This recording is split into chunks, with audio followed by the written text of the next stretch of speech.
അതിനിടെ ശനിയാഴ്ച പരുക്കേറ്റ BSF ജവാന് അദ്ദേഹം വീരമൃത്യു വരിച്ചിരിക്കുന്നു എന്ന വാർത്തയും വരുന്നുണ്ട്. ബൽറാം നെടുങ്ങാടി വിശദാംശങ്ങളുമായി. ബൽറാം, ദുഃഖകരമായ വാർത്തയാണ്. ദീപക് ചിമാങ് അദ്ദേഹത്തിന് ശനിയാഴ്ചയാണ് വെടിയേറ്റത്. അദ്ദേഹത്തിന്റെ വീരമൃത്യുവിന്റെ വിശദാംശങ്ങൾ എന്തൊക്കെയാണ്?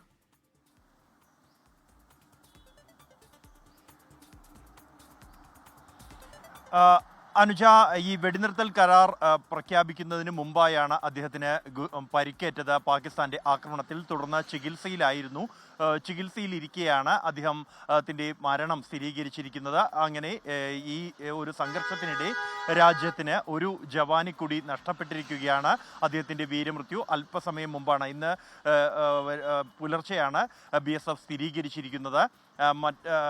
ഇതിനിടെ, ഈ ഒരു സംഘർഷത്തിനിടെ ഇന്ത്യക്ക് നഷ്ടപ്പെടുന്ന 6ാമത്തെ സൈനികനാണ് അദ്ദേഹത്തിൻ്റെ മരണം BSF ഇന്ന് പുലർച്ചെയാണ് സ്ഥിരീകരിച്ചിരിക്കുന്നത്. എന്തായാലും മറ്റ് വിശദാംശങ്ങൾ, ചടങ്ങുകൾ അടക്കമുള്ള കാര്യങ്ങൾ സംബന്ധിച്ചുള്ള പൂർണ്ണ വിവരങ്ങൾ അല്പസമയത്തിനകം തന്നെ ലഭ്യമാക്കും. അദ്ദേഹത്തിൻ്റെ മൃതദേഹം ജന്മനാട്ടിലേക്ക് അല്പസമയത്തിനകം തന്നെ ഇന്ന് ഉച്ചയോടുകൂടി തന്നെ എത്തിക്കും എന്നാണ് BSF വൃത്തങ്ങളിൽ നിന്നും മനസ്സിലാക്കാൻ കഴിയുന്നത്. പൂർണ്ണ വിവരങ്ങൾ അല്പസമയത്തിനകം പങ്കുവയ്ക്കും. അനുജ, ഒപ്പം ഇപ്പോൾ അതിർത്തിയൊക്കെ ശാന്തമാണല്ലോ അല്ലേ? സാധാരണ നിലയിലേക്ക് എത്തി പൂർണ്ണമായി എന്ന് പറയാറായോ ബൽറാം?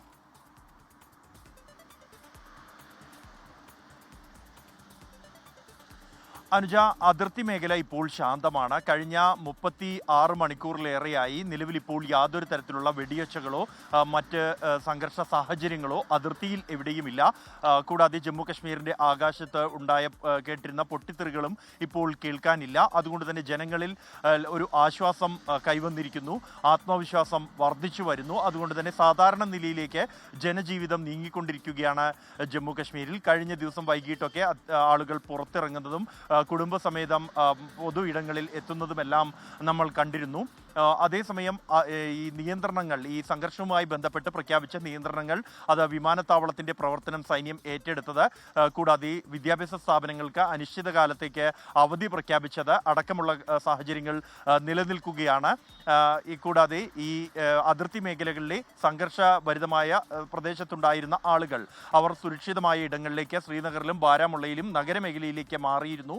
അവരും തിരിച്ചു പോകുന്നത് അല്പം സമയമെടുക്കും എന്നാണ് നിലവിലെ സാഹചര്യത്തിൽ മനസ്സിലാക്കാൻ കഴിയുന്നത്. കാരണം ഈ അതിർത്തി ഗ്രാമങ്ങളിൽ തകർന്ന വീടുകൾ, അവ കേടുപാടുകൾ തീർക്കേണ്ടതുണ്ട്. അവരുടെ പുനരധിവാസത്തിനായുള്ള പ്രത്യേക പദ്ധതികൾ സർക്കാർ ആലോചനയിലുണ്ട്. അതിനായുള്ള നീക്കങ്ങൾ നടക്കുന്നുണ്ട്.